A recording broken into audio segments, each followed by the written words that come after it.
Well, hello everybody, and welcome back to the Blind Press YouTube channel and the coffee stream. Sorry it's late, but I figured, hey, better late than never, right? Well, the hell? Okay. Apparently that's okay. Never mind. Um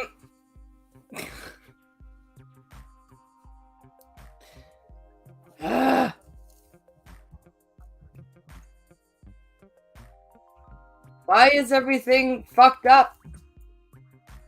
Okay. Somebody's been fucking with my keyboard again. Oh, wait. Is it just because it's not plugged in? Seriously?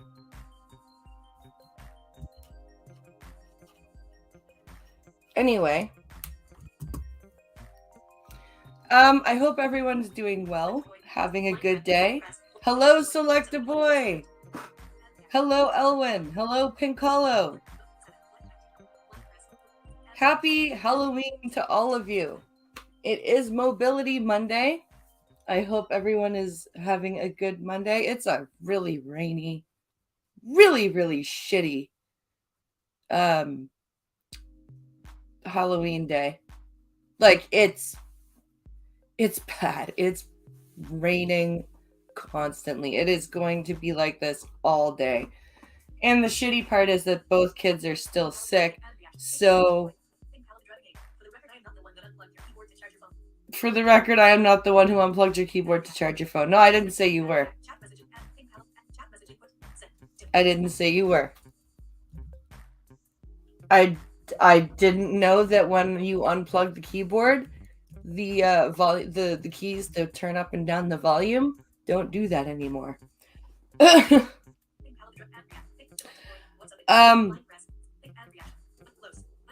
Where was I? Oh yeah, both kids have been sick, so I just don't want to run the risk of sending them out in the rain while they're still coughing and sniffling. So unfortunately, the kids don't get to do Halloween this year, but I'm hoping that we'll be in our new house by next Halloween and we can do a ginormously awesome Halloween next year to make up for it. By the way,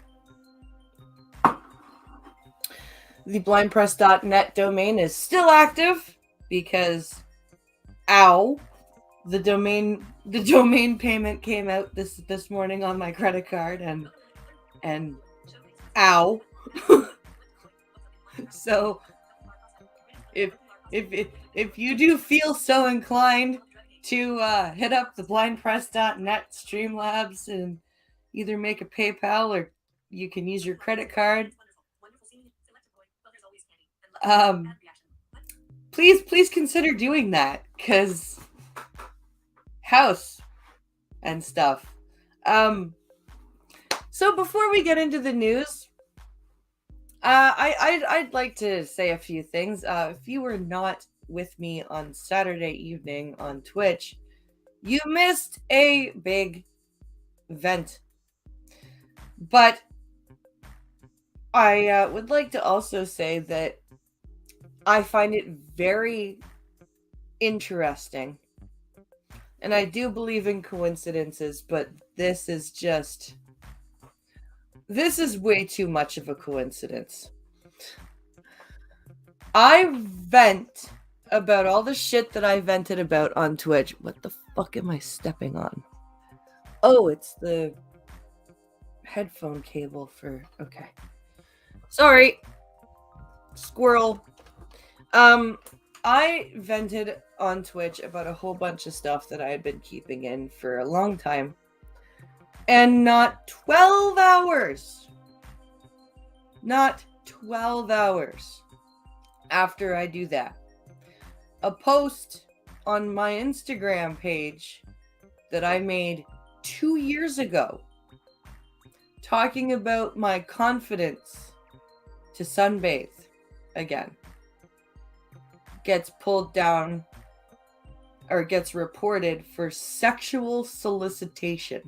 Now, I didn't have my OnlyFans link in that post or anything like that. I was just like, hey, I actually feel confident enough to sunbathe without my shirt on finally. Yay me. And that's apparently sexual solicitation. And that post gets hit 12 hours after I let all my shit off my chest. I say to myself, that's a little bit like you had to fucking that thing's from 2020. You would have had to go back, like go and search for my blind press page, or if you were already a follower, just go to my page and literally scroll all the way but almost to the beginning of my profile. That is how old that post was. So it definitely wasn't like a bot hitting the algorithm, because if it was, it would have been hit when it was posted. And the other reason why it wasn't a bot hitting the algorithm is because within 12 minutes, I opened my Instagram at 5:05 on Sunday evening and got that notification. I appealed it at 5:17. It was reposted and deemed not sexual solicitation. So, yeah. I believe in coincidences. This just ain't one of those times where it's a coincidence. I would just like to say here and now, like, whatever your opinion of me is about, what I had to say on Twitch or anything that I post about or talk about, either talk to me directly about it or just leave. Like, you don't need to be targeting 2-year-old posts and tell the platform that I'm on that I'm sexually soliciting people. You don't need to, like, and this goes for the people also that are like that I deal with over on the TikTok lives, right? Who sit there and mass report me for shit. Just fuck off. If you don't like my shit, don't fucking watch it. Why do I now suspect Selective Boy of having lots of candy? Hey, because lots of candy is awesome. Okay. But it's just very interesting. Anyway.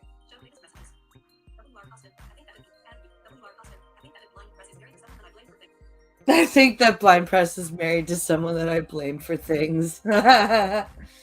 Yes, well. All right. So, I've got some newsly things for us to look at today, and of course, because it's Mobility Monday, they are all about disabilities. First, we're gonna read one that Pinkalo sent me because we just have to. Because it's amusing. So we're gonna look at that, and then we're gonna go and check out a couple of the articles that I have found. So our first story is about, again, a disabled air traveler, of course. This time it's not a wheelchair story, though. I know that our last few stories have been about disabled people whose wheelchairs have been damaged. No, this one's different. So let's take a look here. This is a CBC article, but oh well, we'll still take a look at it. Air things, yes. Blake Star says, I want candy. Or Mr. Goatman says, I want candy, right? I also give it away as a stimulus payment. So we can take Selecta Boys candy. Okay. All right. So apparently Air Canada told a blind woman that she couldn't bring her guide dog on the flight with her. Air Canada apologizes for not letting blind woman fly with guide dog. Wow. That's a okay. Sure. Let's see.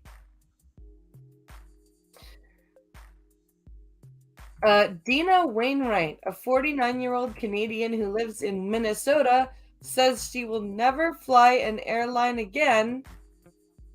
And after saying that she was forced to leave Toronto by train, cross the border by car, and take a domestic flight home, costing her more than $2,000. Holy shit!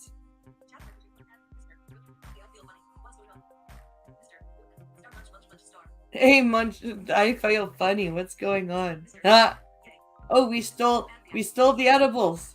Oh shit. We stole the edibles.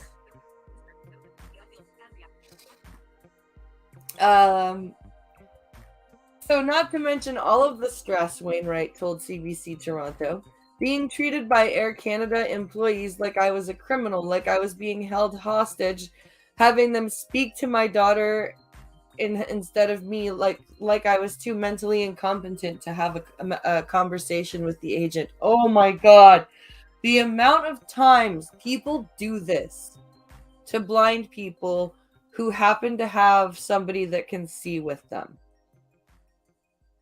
Like this morning, for example, when Pincalo dropped me off at the physiotherapy place, and the receptionist looks at him and goes, "Are you staying with her?" And he's like, "No, I've got stuff to do." And she's like, "Oh." No, bitch, I can handle shit myself. Or the lovely times when we go to a new restaurant, like a new fast food place or whatever, and he's reading me what's on the board, and people are like, "Oh, do you have to do that?" He's like, "Yeah, yes, she's blind." Oh.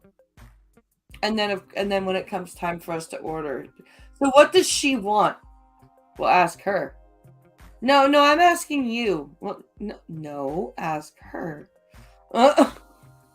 Or the customer service people at the cash registers of several different types of establishments that we've gone to, where Pincalo just leaves me to pay, and then he goes and bags up whatever we've bought, and the cashier freaks out because they have to tell me where the debit machine is, and apparently that's beyond their capability to verbalize where the debit machine is, because there's a sighted person with me. So why should they have to do that? Ugh. Mine's name is Alana. And she sounds pretty nice. Yeah, I'm going to physio. She said this morning, she's like, "I'm pretty sure you've got a stenosis in your back, like a bony growth issue."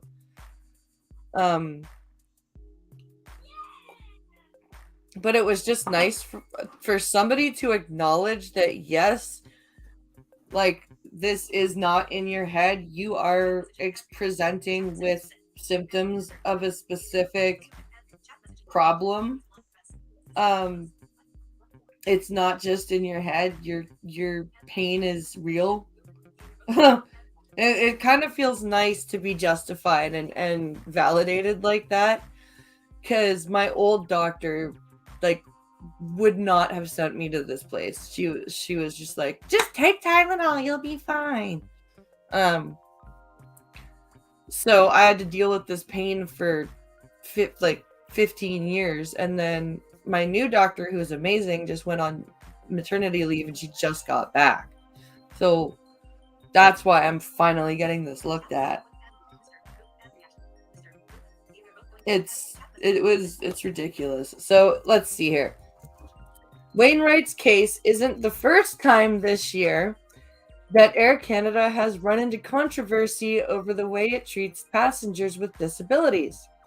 In September, CBC News told the story of Maya Ziv, an accessibility advocate at an accessibility activist who traveled on Air Canada from Toronto to Tel Aviv, only to find out later that her wheelchair was damaged after she landed. Oh, that girl. Oh, yeah. Okay. Wainwright works in technology and accessibility as the vice president of Fidelity Investments. She is also completely blind after being born with a genetic eye disease. Okay. So, yeah, she was she was told you can't take your dog on the flight. That's fucked. Yeah, it's my left hip, like the joint that connects my hip to my spine. She says it looks like, she looked at me and she goes, your left hip is higher than your right hip. She's like, you look like your pelvis is out of alignment. She's like, it almost looks like it's like rotated a little bit, your left side. So she's like, the plan is to do physio, see if that works. If it doesn't work, I'll give it, of course, like she said, give it like 3-6 months. After I have to go to them every week for like a month, build up an exercise program, and then after that do that at home for like 3 to 6 months. And if that doesn't improve my pain, then of course, I'll be doing the MRI and all of that fun stuff to try and figure out what on earth is the problem. But if she's saying there's like a bony growth issue, then I may have. I don't want back surgery. I really don't want back surgery. Let's see. Last week, Wainwright traveled to Toronto from Minneapolis to celebrate her birthday with her daughter. She was also traveling with her service dog, Lilo, a 5-year-old black lab. Oh, that's a great name for a dog! Lilo! Although Stitch would be better. Wainwright says she was able to board and travel on the Air Canada flight from Minneapolis to Toronto without any issues. At check-in, she was asked if the animal was registered with the airline, which she was not. That shouldn't matter. Labs are awesome dogs. They really are. They said, "Oh, that's okay. They handed us our boarding passes and said, have a great flight," Wainwright said. "It was humiliating and it was demeaning." Well, yeah. But when the group tried to board their return flight in Toronto, Wainwright said the service dog was suddenly a major problem. How? How can you even make this a thing? Like, it has been like law that guide dogs and service dogs travel, especially if they're certified, without question. So what the fuck, people? She says Air Canada staff said that she could not fly with Lilo because she had not filled out the paperwork required to bring a service animal in the cabin of a plane. What paperwork? It's a service animal.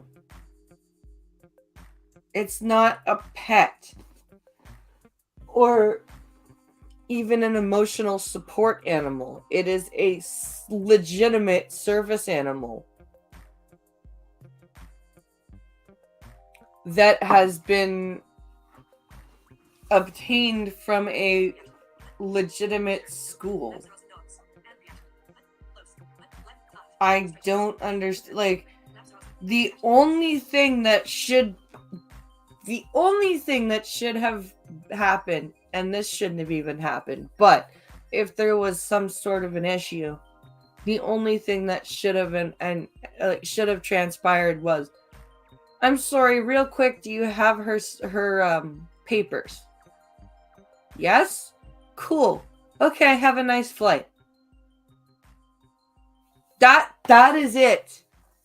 None of this. You didn't fill out the right form for her to travel in the cabin of the flight with you. Holy shit, the 401 is closed before you get to air coming back from London.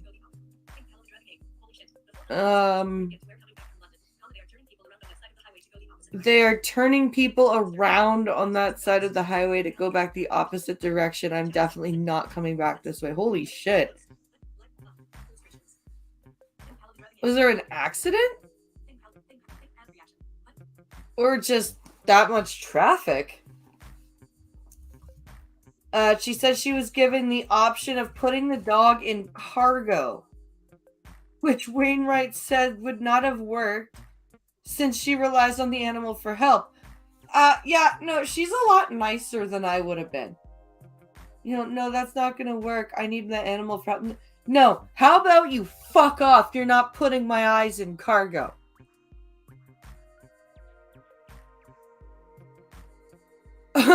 Like, because let me tell you right now, if this had been Pincalo and me,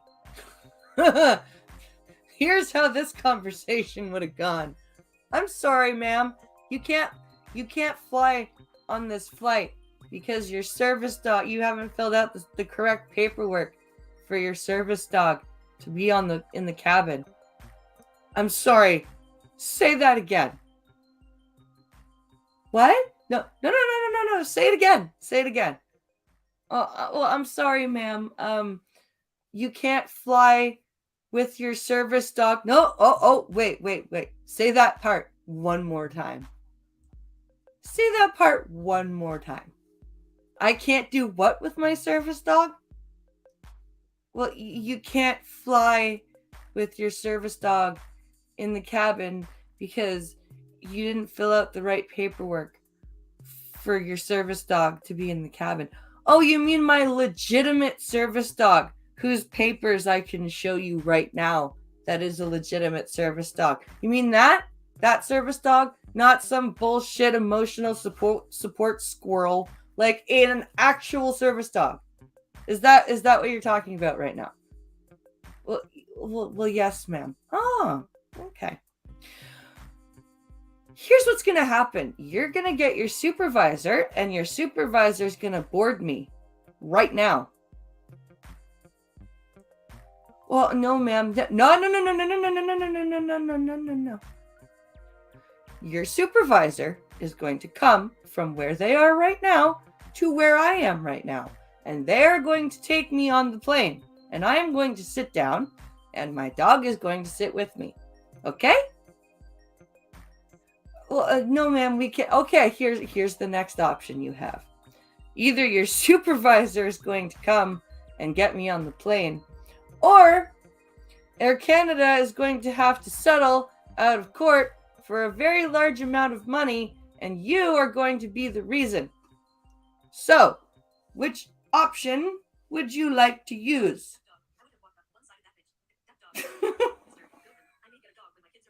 Those are your choices, my dear.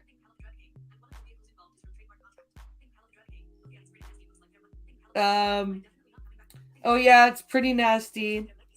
Looks like there might be some dead bodies there. Ooh, wow.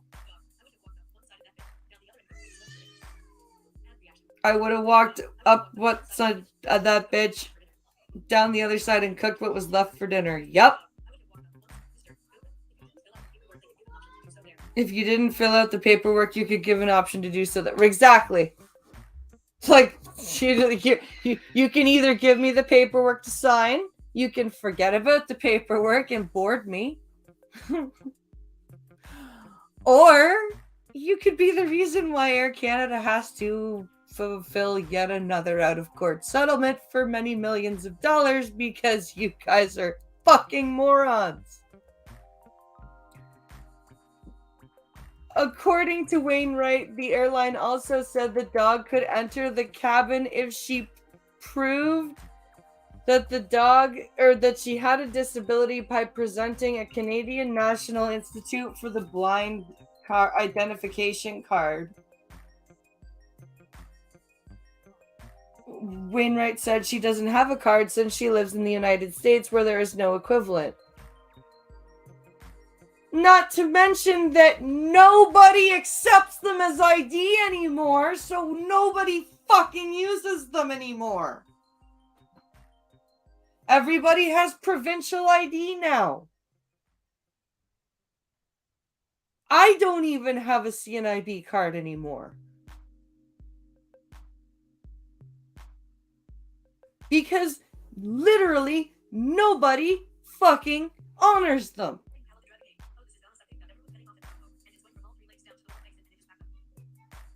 Oh, this is gonna suck. They've got everyone getting off at Drumbo and it's got going down from all 3 lanes, but oh, Jesus.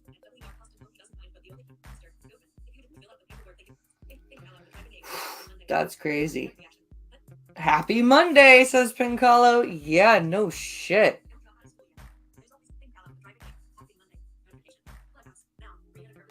That's just crazy. Like, but seriously, like, this is insane. Like, nobody, even Canadian blind registrants with the CNIB don't use their CNIB cards anymore because nowhere accepts them. Like, I couldn't get a fucking student loan with my CNIB card. They took a health card, which isn't supposed to be ID, over my CNIB card. So why would that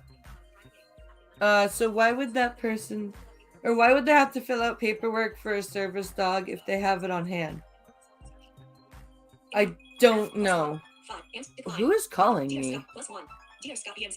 Oh, crap. That's not good. I'll have to call them back tomorrow or after the stream.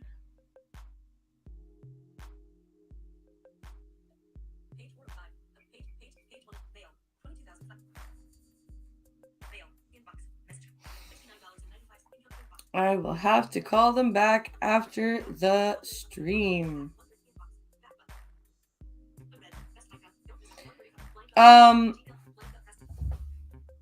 So yeah. That's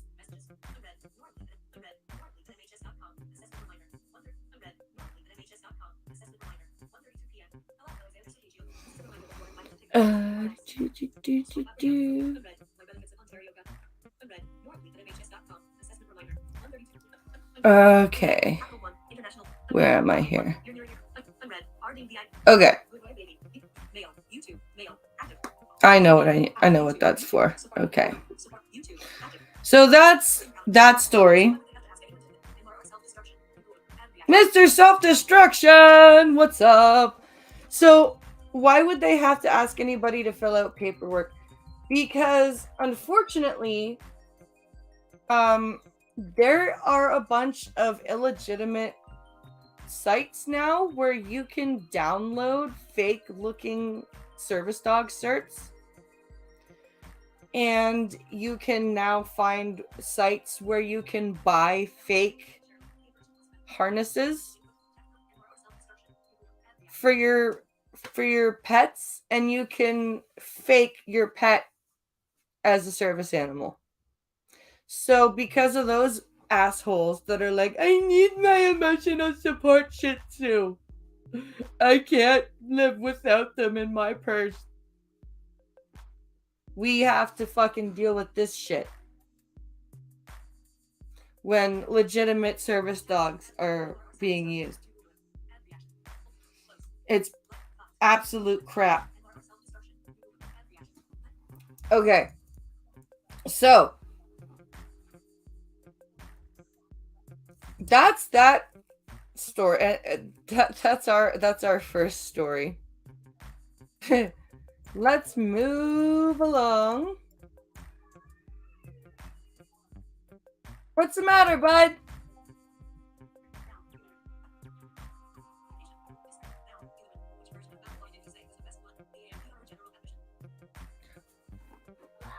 General admission. Let's see.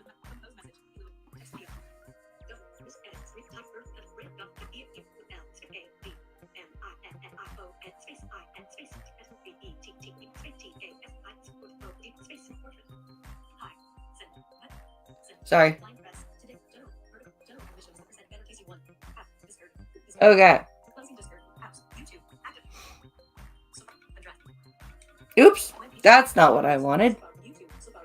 I'm opening too many things at once. Okay. Those they do select a boy. They're assholes. They're like, I can't go to dinner without my support squirrel. It's like, fuck you and your support squirrel. Seriously. Okay. Cannonball. Oh boy. So we're now going to read an opinion piece from Newsweek. And so we're going to read about Kevin Fetterman. This is a Newsweek opinion piece about, it's called "Don't Be Fooled by Their Defense of Fetterman. The Left Loathes the Disabled." And this is an opinion piece. So we're gonna take a look at this here. So let's get this shared. And it's, before we even delve into this, I will say that I think that that's a true statement. Unless the disabled person thinks along the same lines as, as the left, then they're not, like, take a look at how people view somebody like Madison Cawthorn, for example, or Dan Crenshaw. Just because they're Republicans, they're evil, not really real disabled people. I wish I had a pet squirrel.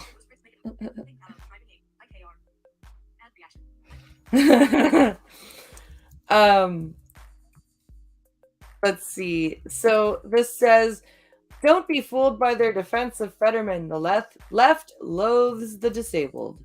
And this is Laura Rosencohen, a Toronto-based writer, wrote this. And this was from the October 27th. So, it's a rather, it's recent. It's still valid. Let's see. On a cold afternoon in mid-March 2020, when the entire world began to shut down just for 2 weeks to flatten the curve, I got the call that my disabled son's March break camp was canceled for his safety. Yes, for his safety.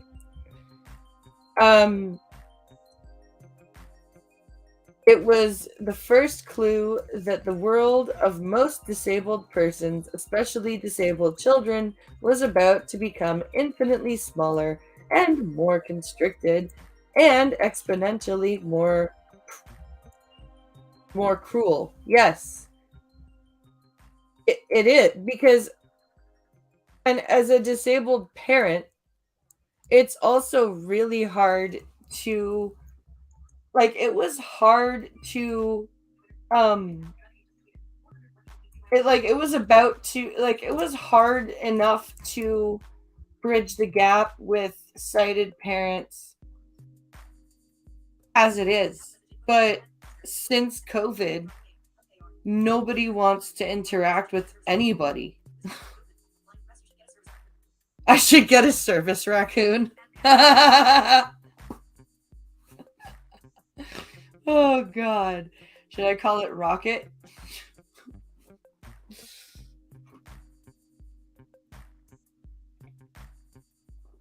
Or wasn't there was another raccoon, wasn't there? Let's see. The rigid and frequently sadistic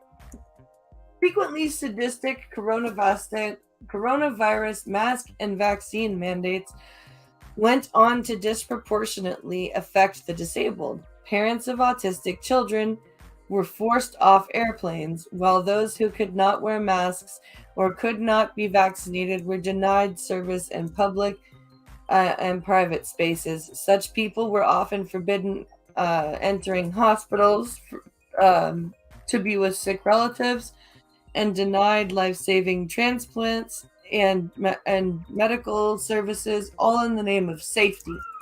Yep, yep. It's all in the name of safety, For their health, apparently. Disabled children across the globe denied the service that painstakingly achieved to help them achieve their independence.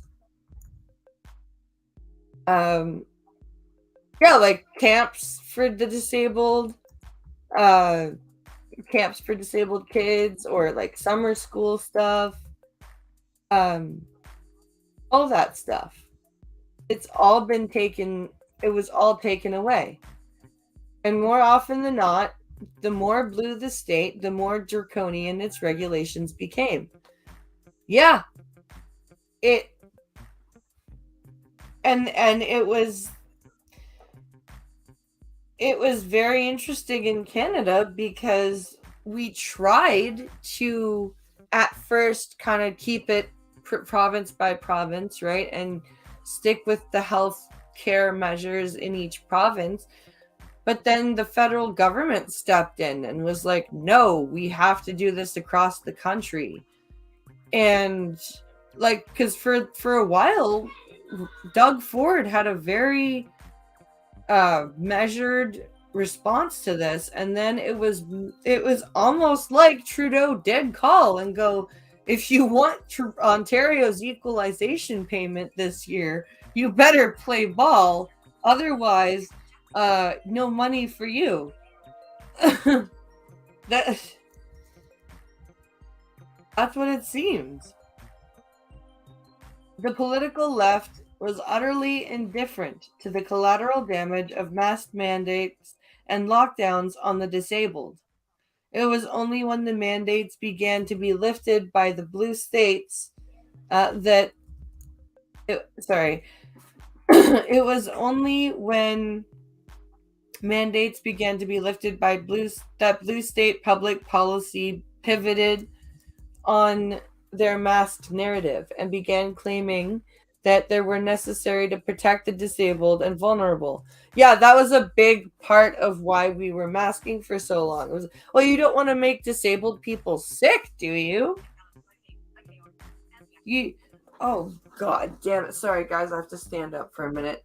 This was one of the problems I was telling the physiotherapist, that sitting, even for like being in one place for more than a little bit of time, actually hurts.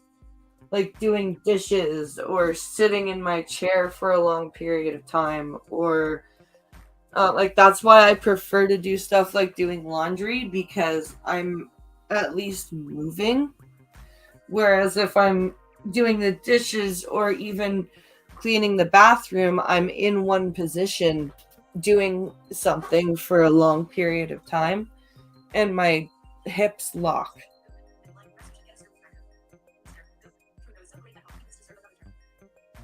Trudeau is so great. I hope he gets to serve another term, says Mr. I can feel the sarcasm oozing out of my phone. I I can I, I think I just got sarcasm oil on my hands.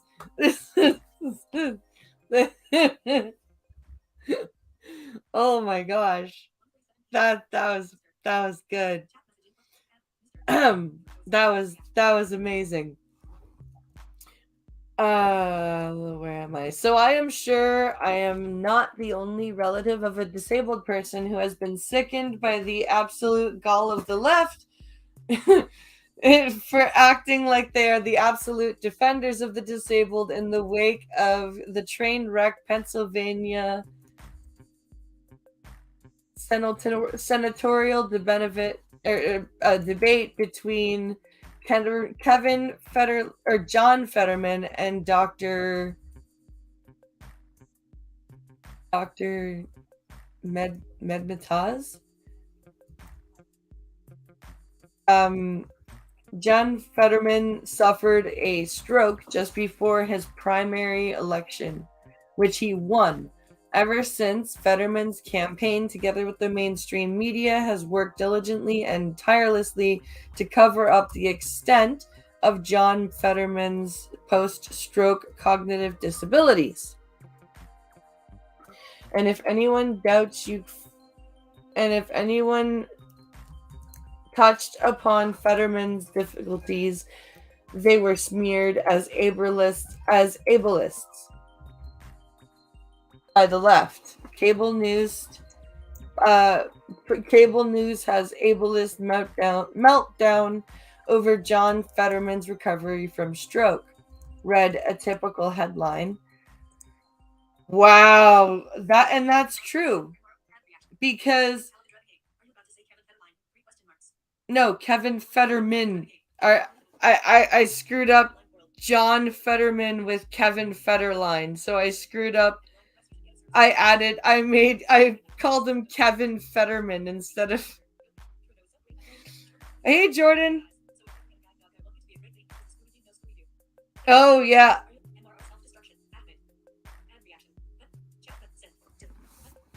Yep. A Great Dane. So it's very true. And if you look, as I pointed out at the beginning of this article, the left absolutely hates Madison Cawthorn, and they absolutely hate Dan Crenshaw. Madison Cawthorn uses a wheelchair, and Dan Crenshaw has, I believe he's legally blind, but they're Republicans, right? So, fuck them. Right? But John Fetterman thinks properly. And I say thinks properly in quotes, right?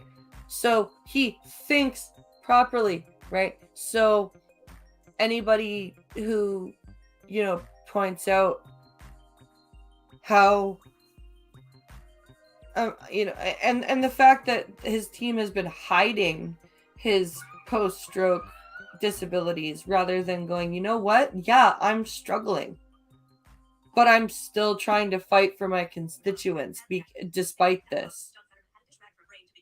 John Fetterman had a dish rag for a brain to begin with. Now he's just incoherent. Dan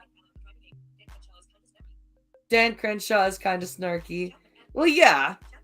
I didn't say I liked Dan Crenshaw, but I'm just saying it's very true that you look at, as long as the disabled person thinks the way that the left wants them to think, they'll do anything to protect them, cover up how much they're struggling, so that when people, either say, wow, he's really struggling, or say, he's doing well in spite of, like either of those things. People, oh, how ableist can you be? Oh.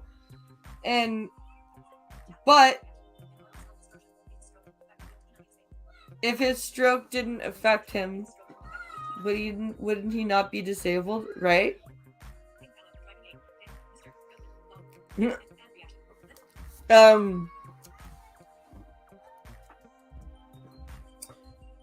But the full extent of Fetterman's difficulty processing speech was broadcasted to the American people during Tuesday night's debate. Sorry. This chick writes in hugely long. Broadcast live to the American people during Tuesday night's debate and in a reveal that cannot be unseen. It wasn't just Fetterman's post-stroke difficulties that were on display. The media's role in hiding them became suddenly very apparent. And the fact that they felt the need to hide them shows just how much that they actually don't admire or feel that disabled people are worth being themselves. Because if they cared at all about disabled folks, they would show, the steps that he's taking to recover from his stroke. They would show him, like trying to rehabilitate himself. Hello.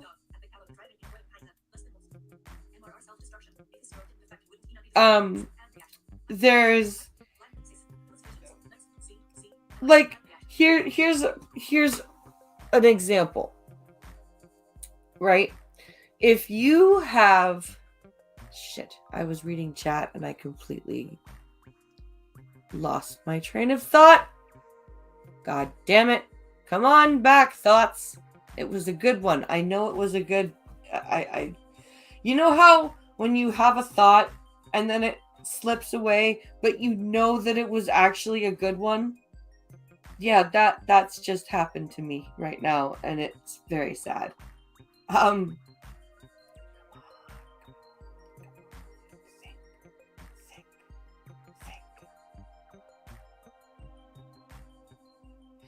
If you right, okay. If you are hiding your disability, if you are hiding a disability from your constituents, from like, and if the media, that's the other thing. The media has spent the last 5 years bludgeoning us over the head with how disabled people can do anything and everything they want to. We've even got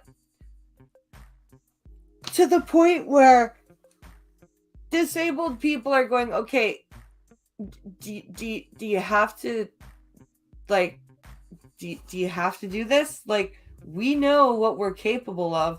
If you'd let us tell you instead of you telling us. I hate it when a thought slips away before I can get a good look. That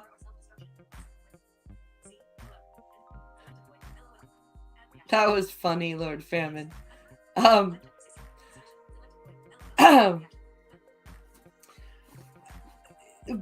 it's very telling that the media felt the need to hide how much John Fetterman was struggling, because you would think that being, struggling with a disability and overcoming it, that would give you huge voting points. I would think. And like, even just a little bit, like, just show the struggle a little bit. Like, your constituents If they think you're fighting for them even within yourself, that's going to make you look really, really good. So why would you hide that? And the fact that the mainstream media is ashamed enough of disabled people to do that shows that they don't actually care. They just don't care. They will use us. They will use us to get what they want. And they will stand on our shoulders and use what we need as talking points, but they won't actually give us what we need. They'll run on our problems. They'll campaign on our issues. But will it help? No. Like, I didn't see an increase in my disability check this month.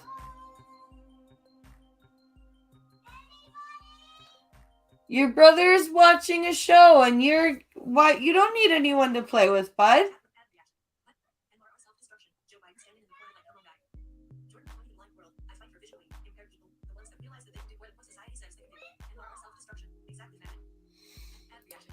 Joe Biden standing in the corner like, come on, guy. Right? To defend themselves, they double down on the ableist smears. The problem, they now claim, is not the man running for, or is not that the man who is running for the Senate is clearly neurologically impaired and not fit to serve. Hell no. The problem is that nasty conservatives and Republicans are intolerant of the disabled, and shame on them. Right. It's like when I sit here and I point out the fact that only about 10% of the blind community are completely 100% no vision blind. So when people that, like, and I'm not talking about the legally blind people, right? I'm talking about the people that have more than 20 over 200, but still say, I'm blind, because it's easier to say that I'm blind because sighted people are too stupid to understand what visually impaired is. No, fuck that.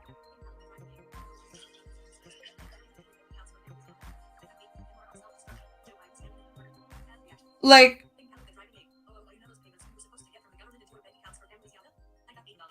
you got $8?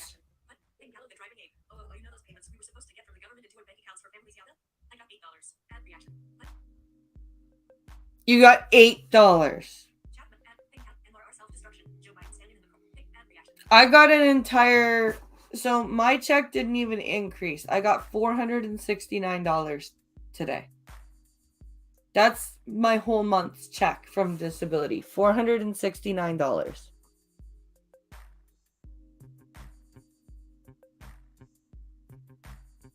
That's what I get. I'm entitled to like $1,600. That still doesn't fully cover the rent, but it's bullshit that my money is dependent on what my husband makes. Because I was honest with them and told them about being in a common law relationship.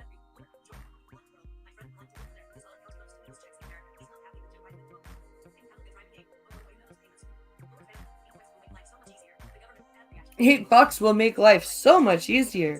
The government says so, right? Like, this whole thing, like, the fact that being disabled is not something you can control, right? So why the fuck do I get punished for not only being disabled, but being honest about who I'm living with? And then they turn around and go, oh, well, you have a relationship with somebody who's able-bodied. Oh, well, you know what? Now you are financially less than them because you're disabled and they're working, so they'll just have to support you. And you can get pittance. You get pittance anyways, right? You get like, what was it? Everybody was deemed worth $2,000 a month during COVID, right? All the working people, they were deemed worth $2,000 a month. What the fuck did disabled people get? Nothing. In Canada, we got, if you received the disability tax credit, you got one $600 payment. If you only if you had the disability tax credit.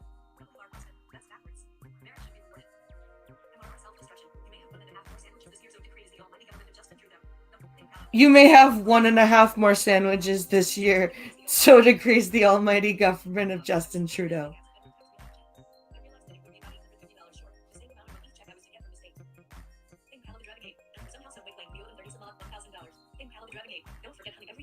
Don't forget, honey. Yeah, and Pinkala says, don't forget, honey, every year they go back and they correct what I have received based on my earnings, but based on Pinkalo's earnings. Yeah. And they say, and they claim that we owe like 30 grand to them, to ODSP.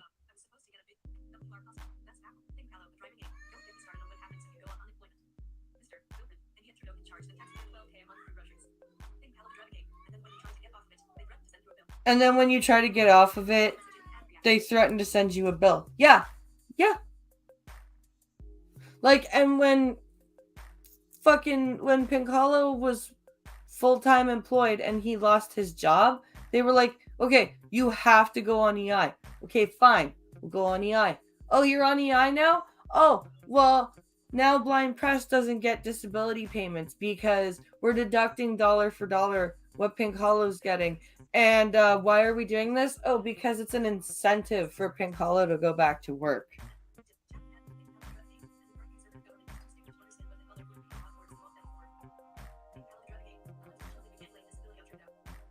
Well, unfortunately, we can't blame disability on Trudeau.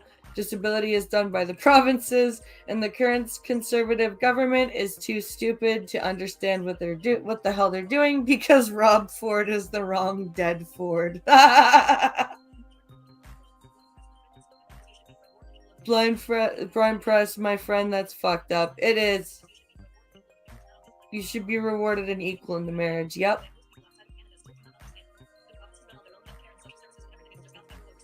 Yep. The fact that EI pay is crap, that in itself is an incentive to get back to work. Right! Living on 60% of your income is a pretty damn good incentive to get back to work. Okay? Not punishing your spouse. And they're now having to force 2 people to live on 60% of one person's income. How much fucking sense does that make? The bureaucracy needs to support itself and make an excuse for its existence. There's... Yep. Yep, exactly. It's disgusting.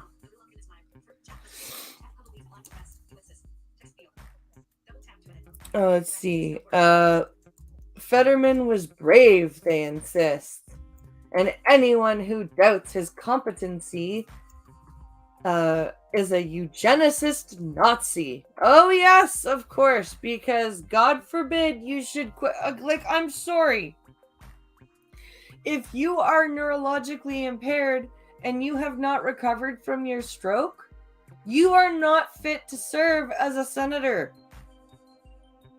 That would be like saying if a race car driver got into a horrific accident and suffered some vision impairment, there was some chance of rehabilitation, but instead of doing that rehabilitation, his team decided to just cover up his visual impairment.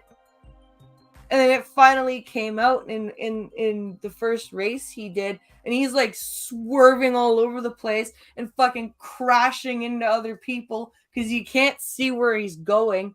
And everyone's like, what a brave man. And somebody's like, that motherfucker almost killed a bunch of people. He needs to not be driving right now. He needs to focus on getting his vision back to normal. That's ableist, you horrible ableist Nazi eugenicist.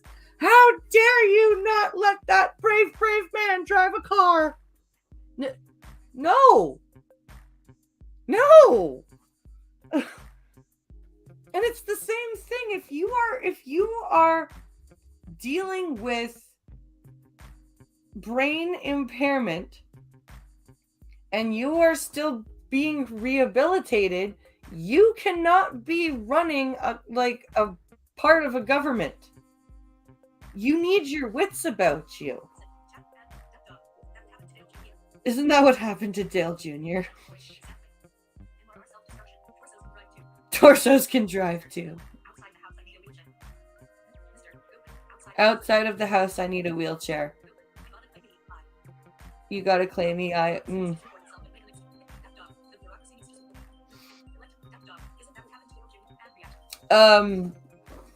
Like, you can't just pretend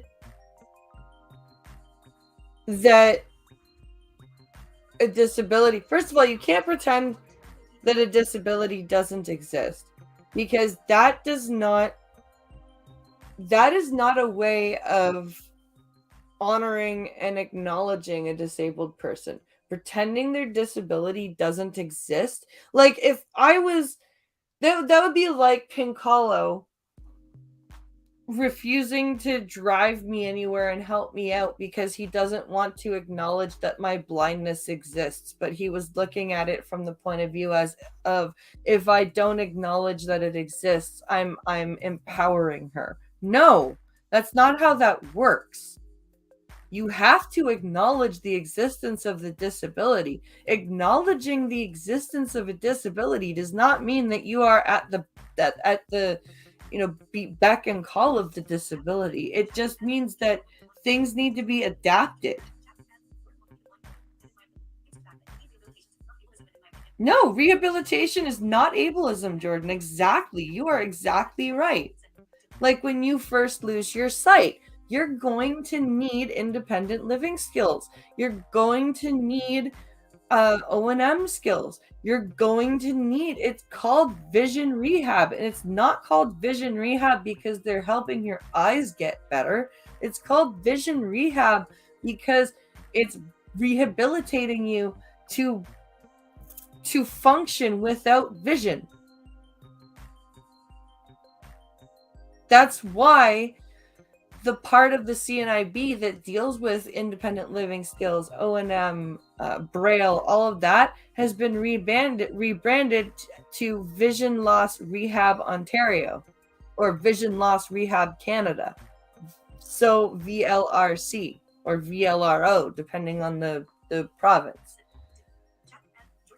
Because it is absolutely a fact that when you become disabled, whether it's become blind, whether it's become paralyzed, whether you obtain a traumatic brain injury, you need rehabilitation afterwards to learn how to function with your new disability. And that's not a bad thing. And the fact that John Fetterman's team and the media wants to ignore that is more ableist than anything. Not talking about it, not acknowledging it, not going, this is what I'm doing right now to be a better senator for my constituents. That is, ignoring all of that is ableism, and it is shitting on the hard work that disabled people do every day to show up and be part of society. It like, or if you're French. Yes, my friend, you're going to need help. You're going to need help. You're going to need independent living skills. Exactly. Yeah, like, and that's okay. It's absolutely okay to need those things. Hell, there are like one of the things that I'm jealous of in the States is the fact that there are lots of blind rehab centers there that are in different states, and you can go even if you've been blind your whole life and you need a refresher course on your independent living skills. You can go to a rehab center for a couple of weeks, do a crash course, and come back home. Like, I wish to Christ we had something like that in Canada. That would be awesome. Like, that is the only reason that I wish that I had even done a year at the School for the Blind, is just gaining a bit of some extra independent living skills. But even I've managed to figure things out, like between me and Pincalo, like just coming up with different stuff. I've been able to come up with, different ways of doing things. And, like, I've just talking to, my blind friends, we give each other's ideas on stuff. One of us will be like, oh, I have no idea how to do this stupid task. And someone's like, oh, I figured out how to do this task by X. And, we'll get this conversation going about different ways we, wash laundry or have our microwaves labeled, or like just different stuff like that. And all of that is necessary and good. So to ignore all of this is completely antithetical to being inclusive and wanting a diverse anything. Like, you cannot ignore it's the same sort of concept as, like, you don't always point out the disability, just like you don't always point out the skin color of somebody, but you also don't pretend that the skin color or the disability doesn't exist. Like, if you're trying to find your friend in a crowd and your friend happens to be black, you're gonna go, I'm looking for my friend. They're wearing dark jeans with a blue shirt. They've got black curly hair, and they're dark skinned. That doesn't make you a racist, right? It's you're describing a person and you're asking somebody if they've seen that person, right? Like, just because you're saying my friend is dark skinned, that doesn't make you, oh my god, you horrible racist, you pointed out their skin color. Like, what? Like, that'd be like, hey, that'd be like being called, excuse me, have you seen my wife? She's about 5'6". She's got curly hair. She's blind. What do you mean she's blind? Why would you say that? Well, because she is, and she's carrying a cane, and that'll really help you identify her. Well, how dare you point out that she's blind, you ableist? But she's carrying a cane. Like, you won't be able to miss her. Like, I'm just like, I'm not being ableist. Like, she's literally blind. What do you want from me? Like, I actually got yelled at once by by my my educational assistant in high school because I was talking to a friend of mine and I said that my sister was half black. And my EA was like, "Don't say that."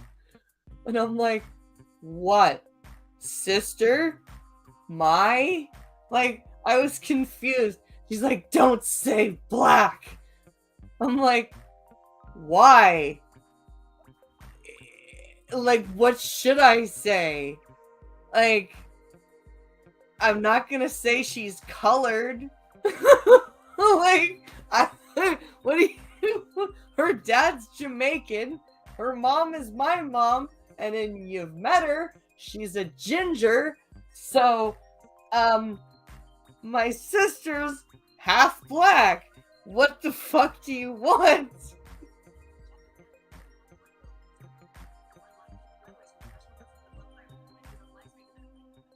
Oh, the Blind Life guy, Sam from the Blind Life. Yep. Oh, Pimp Game. Yes. A talking oven.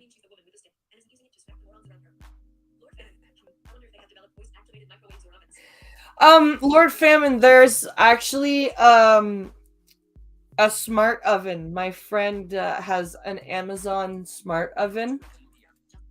She can tell Alexa to bake or broil or whatever her food, and it will set a timer. She'll just be like, Alexa, bake at 400 degrees for 20 minutes. Yeah, like, and the oven will do what. It's really tiresome. It is. You should have said something vile to describe her that would have made her head explode. It would. It really would have. All right, guys. I need to end this because I still have both boys home, as I said, because they're still coughing and crap. But because it's Halloween, I'm gonna be live on Twitch. I'm planning to start around 10 o'clock tonight. And we're gonna be watching a movie from 1972 called Tombs of the Blind Dead. I've never seen it before.